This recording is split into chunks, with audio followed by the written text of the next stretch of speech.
오늘 본문 말씀을 가지고 6월절의 어린 양 예수님이라는 제목으로 말씀 나누기를 원합니다. 천안에 있는 독립기념관에 가면 독립을 향한 우리 선조들의 희생과 헌신을 볼 수 있습니다. 그들은 모두 조국의 완전한 독립을 꿈꾸었습니다. 독립투사가 남긴 말 중 잘 알려진 말이 있습니다.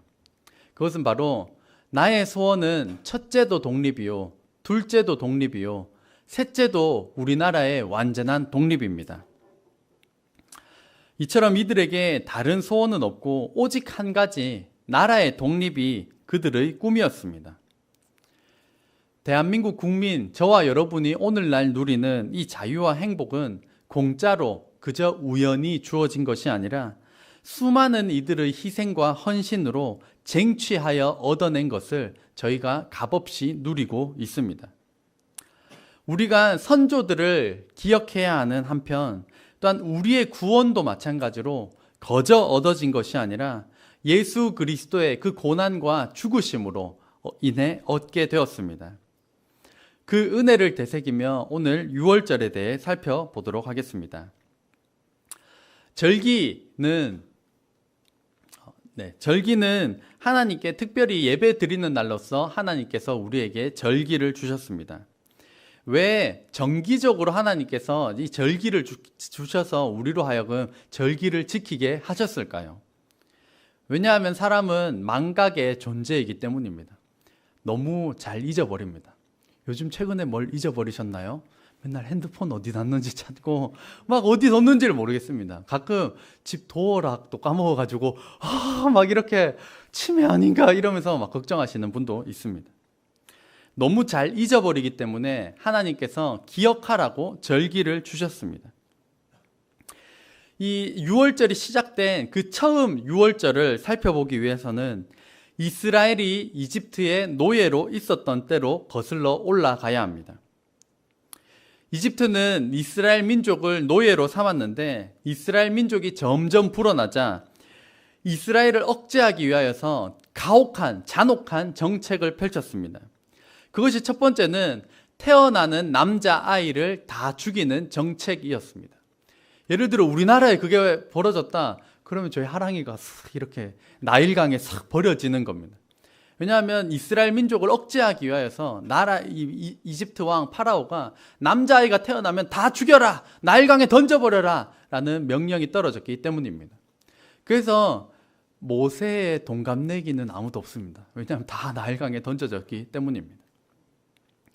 두 번째로는 가혹한 노역을 부과하였습니다. 흙 반죽하고 벽돌 굽기, 농사, 이 어려운 노동들을 다 이스라엘 민족 노예들에게 맡겼습니다. 그래서 그 어려운 가운데 이스라엘 백성이 하나님을 향해 부르짖어 기도하였고 하나님께서는 모세를 리더로 세우셔서 출애굽을 이끄셨습니다. 모세가 이스라엘 민족을 풀어달라고 요구했지만 파라오 왕은 듣지 않았고 이에 하나님께서 10가지 재앙을 내리셨습니다. 나일강이 피로 변하는 재앙, 개구리, 이, 파리, 가축 돌림병, 악성 종기, 우박, 메뚜기, 흑암, 여기까지가 9번째고 마지막 10번째 재앙이 바로 장자의 죽음, 처음 난 것들의 죽음이었습니다. 오늘 본문은 이 10번째 재앙, 장자의 죽음을 내리기 전에 이스라엘이 무엇을 준비해야 하는지에 대하여서 하나님께서 알려주시는 부분입니다. 1절, 2절 말씀을 보면 여호와께서 애굽 땅에서 모세와 아론에게 일러 말씀하시되 이 달을 너희에게 달의 시작 곧 해의 첫 달이 되게 하고, 이 2절 말씀을 보면 하나님께서 달을 갑자기 첫 달로 바꾸셨다는 것입니다.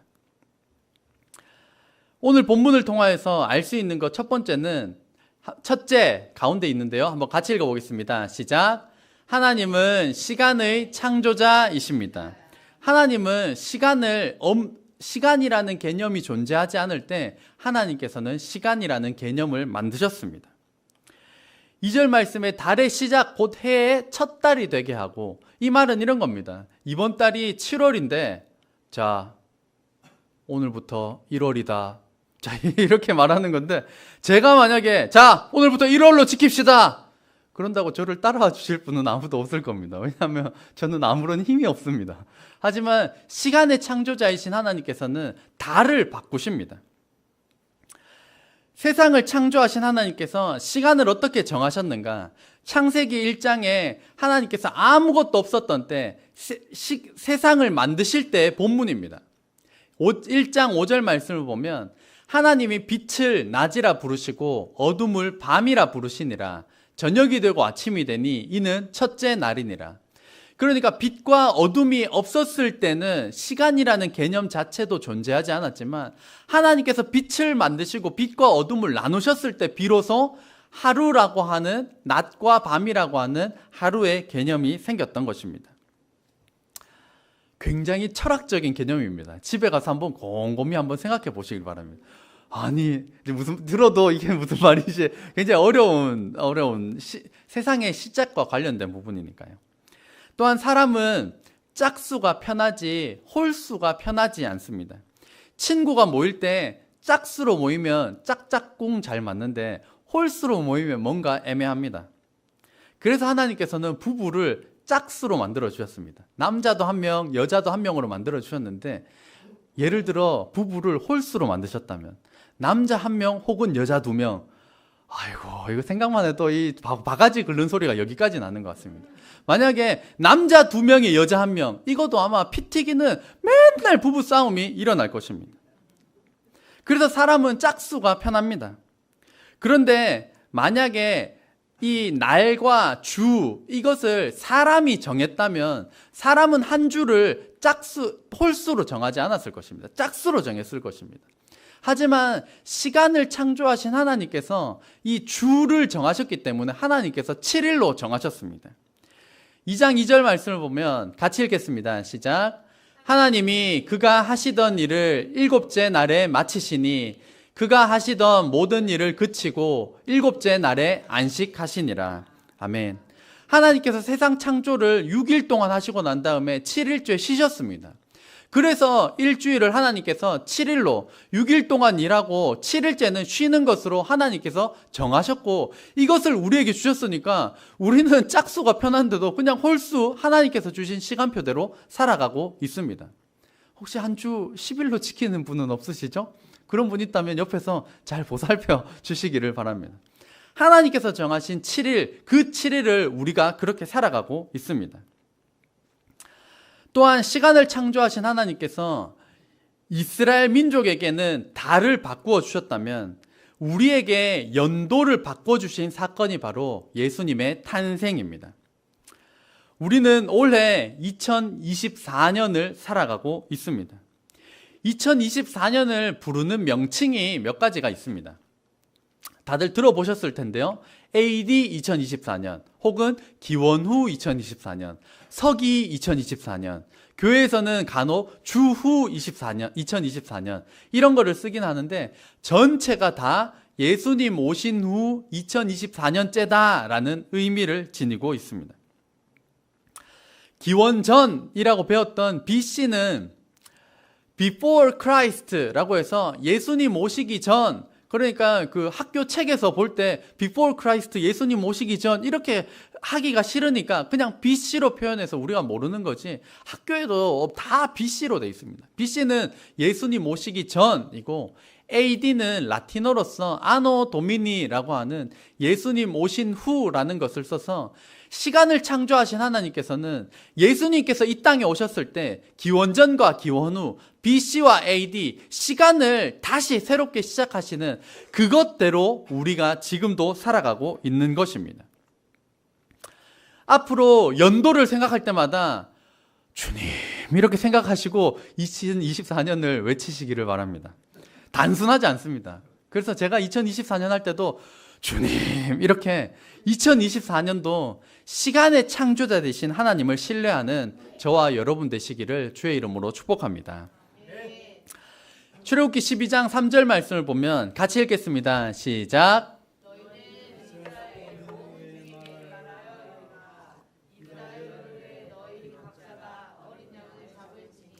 각 가족대로 그 식구를 위하여 어린 양을 취하되. 아멘. 하나님께서는 하나님의 말씀을 모세와 아론 리더들에게만 말하고자 하지 않으셨고, 모세와 아론에게 말하면 그들로 하여금 하나님을 믿는 이스라엘 온 백성에게 전하여 알도록 하셨습니다. 하나님께서는 리더들 뿐만이 아니라 하나님을 믿는 모든 자에게 명령하시고 요구하시는 것이 있기 때문입니다. 또한 유월절을 지내기 위해서는 하나님께서는 어린 양을 잡아서 준비할 것을 명하셨습니다. 이 어린 양은 성경을 통해서 쭉 일맥상통하게 가리키고 있는 분이 바로 어린 양 대신 예수님이십니다. 왜 예수님을 어린 양에 비유했을까요? 여러 가지가 있겠지만 제가 호주에 있을 때 그 캐버샴 파크라고 하는 동물원에 간 적이 있습니다. 거기에 가면 그 양털 깎기 공연이 벌어집니다. 그러면 양을 데리고 와서 양이 생각보다 굉장히 큽니다. 굉장히 큰데 사육사가 딱 불러다가 양털 깎으려고 딱 묶어가지고 다리 들어가지고 막 여기저기 바리깡으로 깎는데 그 바리깡이 굉장히 좀 큽니다. 크니까 깎다 보면 막 저희 멀리서 보는데도 막 피가 날 정도로 너무 강력하니까 막 그렇게 하는데도 양이 몸부림 한번 치지 않고 내 피냈다고 막 머리 박고 깨물고 뭐 이런 게 전혀 없습니다. 그냥 깎으십시오. 그냥 이렇게 두 발 다 들고 깎으십시오. 이러고 있는 게 양입니다. 그래서 왜 이 예수님을 가리켜서 어린 양이라고 했을까? 그것을 좀 이해할 수가 있는데 성경 다른 본문에도 예수님을 가리켜 이렇게 말씀합니다. 이사야 53장 7절 같이 읽겠습니다. 시작. 마치 도수장으로 끌려가는 어린 양과 털 깎는 자 앞에서 잠잠한 양같이 그의 입을 열지 아니하였도다. 예수님을 가리킵니다. 예수님을 향하여 막 재판하고 심판하고 때리고 책찍질할 때에도 예수님의 이 어린 양처럼 잠잠한 양처럼 그의 입을 열지 않았기 때문에 이 어린 양을 가리켜서 예수님으로 지칭하는 것입니다. 이 어린 양 대신 예수님을 저와 여러분의 유일한 구세주와 주인으로 모셔드리기를 주의 이름으로 축복합니다. 12장 4절 말씀 같이 읽겠습니다. 시작. 그 어린 양에 대하여 식구가 너무 적으면 그 집의 이웃과 함께 사람 수를 따라서 하나를 잡고 각 사람이 먹을 수 있는 분량에 따라서 너희 어린 양을 계산할 것이며. 아멘. 유월절을 준비하면서 어린 양을 잡고 그 고기를 나누어 먹는데 양 한 마리에 비해서 식구 수가 너무 적으면, 양이 너무 많으면 이웃들을 초대해서 같이 그것을 잡고 먹으라 라고 말씀하는 것입니다.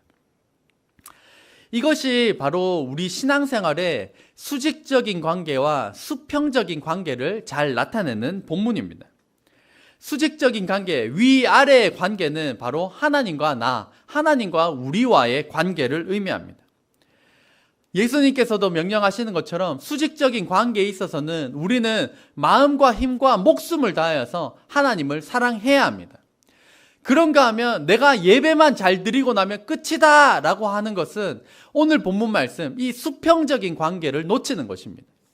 하나님을 마음과 힘을 다해서 사랑했으면 오늘 말씀에도 함께 나누어 먹으라고 하는 것처럼 수평적인 관계, 그것을 우리가 힘써야 하는 것입니다. 그래서 예배를 잘 드리고 나면 이웃들을 찾아 돌보는 수평적인 관계에 우리가 힘을 쏟아야 되는 것입니다. 지난주에 그 맥주 감사절 정신을 지키기 위해서 제가 숙제 내드렸는데요. 그게 식사 대접하기였습니다. 잘 숙제해 오셨나요? 조금 이따가 점검하겠습니다. 숙제 검사. 네, 각도 나누어서 모임하실 때 그것을 점검하도록 하겠습니다. 6월절은 하나님께 특별히 예배 드리는 날이지만 반대로 수평적인 관계, 이웃과 함께 나누는 것 또한 고루고루 명하고 있는 것입니다. 그래서 수직적인 관계도 중요하고 수평적인 관계도 중요하다. 이것을 그림으로 나타내면 무엇일까요? 네, 십자가입니다. 그래서 이 참 우연의 일치라고 하기에는 하나님께서 그것을 다 계산하셔서 수직적인 관계, 수평적인 관계 모두가 중요하다라고 하시면서 이 십자가를 우리에게 주신 것입니다. 하나님을 사랑함으로 예배를 드리셨다면 그 사랑을 가지고 이웃들을 돌보며 살피며 섬기는 저와 여러분 되시기를 주의 이름으로 축복합니다. 12장 5절 말씀을 보면 너희 어린 양은 흠 없고 1년 된 수컷으로 하되 양이나 염소 중에서 취하고, 그래서 이 제물, 이것을 함께 나눌 이 어린 양은 흠이 없어야 되는 것으로 준비해야 했습니다. 흠이 없는 것으로 잡아 먹는 것으로 하나님께서 명하셨기 때문에 이것은 신약으로 넘어오면 원래는 우리가 죽었어야 하지만 나 대신 제물로 바칠 그 제물도 마찬가지로 흠이 없는 것이어야 했습니다. 그래서 그 흠이 없는, 사람은 모두가 흠이 있고 허물이 있고 죄가 있기 때문에 사람으로서는 사람의 죄를 용서할 수가 없고, 죄 없으신 분만이, 죄 없으신 예수님만이 우리의 죄를 대신하여 죽으실 때 그 죄가 용서될 수가 있었던 것입니다. 흠이 없으신 예수님께서 십자가에 달려 돌아가시고 우리에게 원하시는 것, 흠이 없는 예수님을 닮아가기 위해서 우리에게 주신 말씀은 로마서 12장 1절 말씀입니다. 같이 읽겠습니다. 시작. 그러므로 형제들아, 내가 하나님의 모든 자비하심으로 너희를 권하노니 너희 몸을 하나님이 기뻐하시는 거룩한 산 제물로 드리라. 이는 너희가 드릴 영적 예배니라. 아멘. 우리의 삶을 거룩한 산 제물로 드리라는 것입니다. 저희를 잘라 죽이라는 것이 아니라 우리의 삶이 흠 없는 것으로, 허물 없는 것으로 하나님께 그렇게 드려지기 위해 우리 삶 가운데 애를 쓰라는 말씀입니다. 그리스도인이라면서 세상 사람들과 똑같은 기준으로, 똑같은 방식으로 살아서는 안 됩니다. 그리스도인은 구별된 삶을 살아야 합니다. 우리가 범하는 모든 죄는 우리가 예수님의 보혈을 의지하여 회개하기만 하면 다 용서하시지만, 그렇다고 우리가 함부로 죄를 짓고 함부로 살아도 괜찮다는 것을 의미하는 것은 아닙니다. 흠이 없는 말, 흠이 없는 행동, 흠이 없는 삶이 되기 위하여서 힘써야 합니다. 이 흠이 없는 삶, 이 거룩한 삶이 되기 위하여서 우리가 자주 질문을 던져야 하는 대표적인 두 가지가 있습니다. 첫 번째, 같이 읽겠습니다. 시작. 하나님께 영광이 되는가? 그래서 첫 글자만 따면 하영되입니다. 그래서 저희 하영 선생님 이름도 하나님의 영광인데, 하영 선생님한테 그냥 혼자 준비하면서 하영돼? 하영돼? 뭐 이러면서 괜히 장난을 칠 것 같아요. 하영돼? 하나님께 영광이 되는가? 그래서 우리가 자주 질문을 던져야 합니다. 이것이 하나님께 영광이 되는가? 두 번째, 예수님이라면 어떻게 하실까입니다. 그래서 예어하입니다. 하영돼? 예어하, 이렇게 두 가지입니다. 성경에 우리 시대와 맞는 본문들이 있다면 그 본문에 근거하여 우리가 해석하면 되지만, 성경 당시에는 없었던 것이 우리 시대에는 있는 것들이 너무나도 넘쳐납니다. 뭐 컴퓨터도 성경에 안 나옵니다. 게임도 안 나오고 마약도 안 나오고 투기나 도박 이런 단어도 안 나올 뿐더러 컴퓨터 사용, 메신저, SNS, DM, 요즘은 이제 불금, 불목 뭐 이래가지고 불타는 금요일, 막 저녁에 막 놀자 막 이런 것들이 있는데 성경에 그런 것들이 나오지 않습니다. 그렇기 때문에 성경에 정확하게 그 해답을 얻을 수 없는 것에 대하여서 우리 그리스도인이 거룩한 삶을 살기 위하여서는 이것이 하나님께 영광이 되는가? 예수님이라면 어떻게 하실까? 이 질문을 통하여서 우리가 자주 점검해야 한다는 것입니다. 하나님께 영광이 되는지, 예수님이라면 어떻게 하실까를 질문하면서 흠없는 거룩한 삶의 예배자로 세워져 나아가는 저와 여러분 되시기를 주의 이름으로 축복합니다.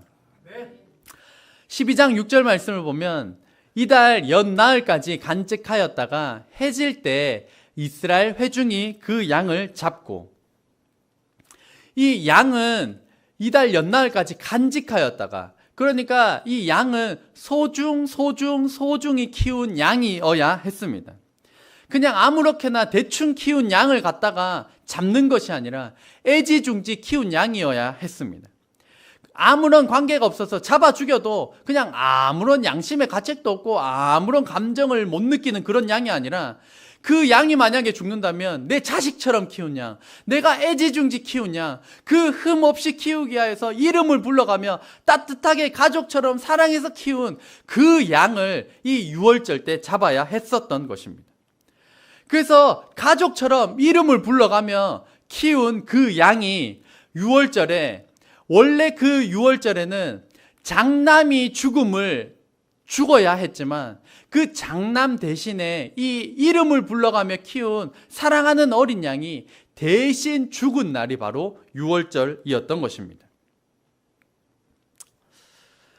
우리가 지금 자유를 누리는 이 대한민국은 이 독립을 위하여서 수많은 목숨을 잃고 희생과 전쟁을 통하여서 쟁취해낸 것인데, 요즘 이제 대한민국 사람들 중에 일부분은, 그 젊은 청년들은 그런 말을 많이 했습니다. 헬 조선이다 라고 해서, 헬이 영어로 지옥이거든요. 그래서 지옥 조선이다 이런 말도 하고, 썩었다, 뭐 나 이게 나라냐 이런 말도 많이 하고, 그리고 정치인들이나 대통령 욕은 안주거리처럼 그냥 뭐 시시때때로 그냥 하던 것이 우리나라의 현재 문화들입니다. 근데 우리가 그런 말조차도 우리가 지금 자유가 있는 나라니까 그런 말을 할 수가 있는 거지, 자유가 없으면 그런 말도 할 수가 없습니다. 며칠 전 그 북한 뉴스를 혹시 보셨나요? 북한에서 지난주입니다. 며칠 전입니다. USB에 한국 드라마가 담겨 있었는데 그 드라마를 시청했다라는 이유만으로 북한 중학생 30여 명이 공개 처형을 당했습니다. 그래서 총살을 당한 겁니다. 뭐 심각한 잘못인가요? 아니요. USB에 그냥 한국 드라마 봤다는 이유만으로 중학생들이 30명이 총살을 당했습니다. 만약에 우리나라가 자유가 없는 북한 같으면요, 대통령 욕하고 정치인들 욕하고 이게 나라 하나 했는 사람들 다 죽었습니다. 우리가 그렇게 욕할 수 있는 것도 희생과 헌신을 통해 우리나라의 자유를 쟁취해냈기 때문에 가능한 것입니다. 우리가 누리는 이 자유는 너무나도 소중한 것인데 우리가 그것을 망각하고 잊어버리고 사니까 이 자유가 얼마나 소중한지 모르고 찬밥 신세가 되어가고 있습니다. 마찬가지로 우리를 위해 예수님께서 십자가에 달려 돌아가신 그 고난과 죽으심도 참혹했습니다. 그것을 영화에 좀 우리가 느낄 만하게 담아낸 영화가 패션 오브 크라이스트라는 영화가 굉장히 오래전에 나왔었는데, 제가 사진을 한 장 준비했습니다.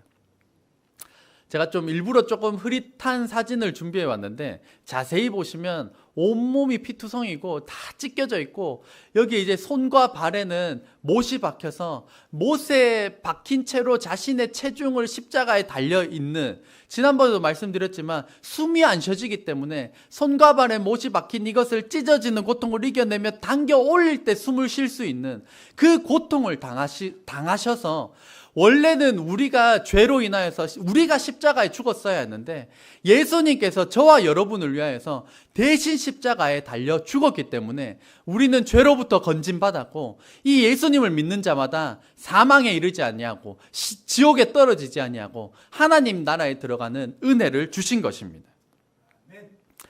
예수님의 십자가의 사건, 다른 사람을 위한 사건이 아니라 바로 우리를 위한 사건입니다. 이 십자가의 사건이 바로 저와 여러분을 위한, 나를 향한 사건으로 경험되는 저와 여러분 되시기를 주의 이름으로 축복합니다. 본 말씀 7절과 13절 말씀을 보면 이제 그 양을 잡았습니다. 그 양의 그 피를 양을 먹을 집 좌우 문설주와 인방에 바르고, 내가 애굽 땅을 칠 때 그 피가 너희가 사는 집에 있어서 문에 발려 있어서 너희를 위하여 표적이 될지라. 내가 피를 볼 때 너희를 넘어가리니 재앙이 너희에게 내려 멸하지 아니하리라. 어린 양의 피를 문설주와 인방, 문틀입니다. 위와 좌우 문틀에 바르는 것입니다. 그 피를 바른 집은 다 살았고, 그 피를 바르지 않은 집은 이스라엘인이건 이집트인이건 상관없이 피가 안 발린 집에 처음 난 장남들은 다 죽었던 것입니다. 그러니까 이 피를 바른다고 뭐가 되겠어? 라고 순종하지 아니한 집에 처음 난 장난들은 다 죽었고, 그래도 내 머리로는 이해가 안 되지만 나는 순종하겠다. 순종해서 피를 바른 그 집의 모든 처음 난 장자들은 다 살은 날이 바로 유월절입니다. 그래서 신앙은 한번 같이 읽겠습니다. 시작. 신앙은 순종입니다. 너무 중요하니까 한 번 더요. 시작. 신앙은 순종입니다. 그래서 신앙은 순종입니다. 내 머리로 이해되지 않아도 순종하는 것이 신앙생활이고, 내 머리로 이해되지 않으면 나는 안 하겠다라고 하는 것은 불신앙입니다. 하나님께서 하나님의 자녀들에게 요구하시는 것, 믿음이 있냐? 믿음은 바로 순종이다라는 것을 명하시는 것입니다. 또 이 유월절에는 다른 가축의 피, 다른 어떤 피도 소용이 없었습니다. 오직 이 어린 양의 피로서만이 죽음을 면할 수 있었고, 이 어린 양은 곧 저와 여러분을 위하여 십자가에 대신 돌아가신 예수님의 보혈을 의미합니다.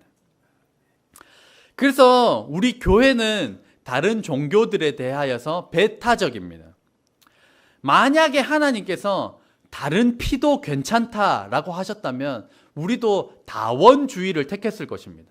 다원주의는 천국으로 가는 길이 여러 가지다라는 주장입니다. 이쪽 길도 괜찮고 저쪽 길도 괜찮고 저 종교도 괜찮고 저 종교도 괜찮다. 이것을 다원주의인데, 하나님께서 만약에 유월절 어린 양 예수님의 피가 아니더라도 괜찮다고 하셨다면 우리도 너무 편할 것 같습니다.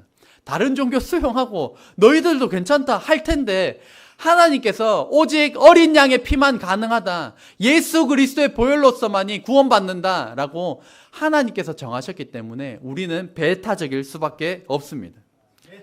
창조주의자 심판주의신 하나님께서 정하셨기 때문입니다. 결론입니다. 예수님은 저와 여러분을 위하여서 십자가에서 모든 물과 피를 다 쏟으시고 대신 죽으셨습니다. 그래서 예수님을 믿기만 하면 구원받도록 하나님께서 해주셨습니다. 몇 명, 몇만 명, 몇억 명, 수십억 명 상관이 없습니다. 예수님을 믿기만 하면 구원받습니다. 나 같은 사람도 구원받을 수 있고, 극악무도한 죄인도 예수님을 믿기만 하면 구원받을 수 있습니다. 이 유월절 절기를 통하여서 나를 위해 십자가에 대신 달려 돌아가신 예수님을 영접하고, 또한 나 같은 죄인을 위해 돌아가신 예수님의 은혜를 더욱 기억하고 감사드리는 저와 여러분 되시기를 주의 이름으로 축복합니다. 기도하겠습니다.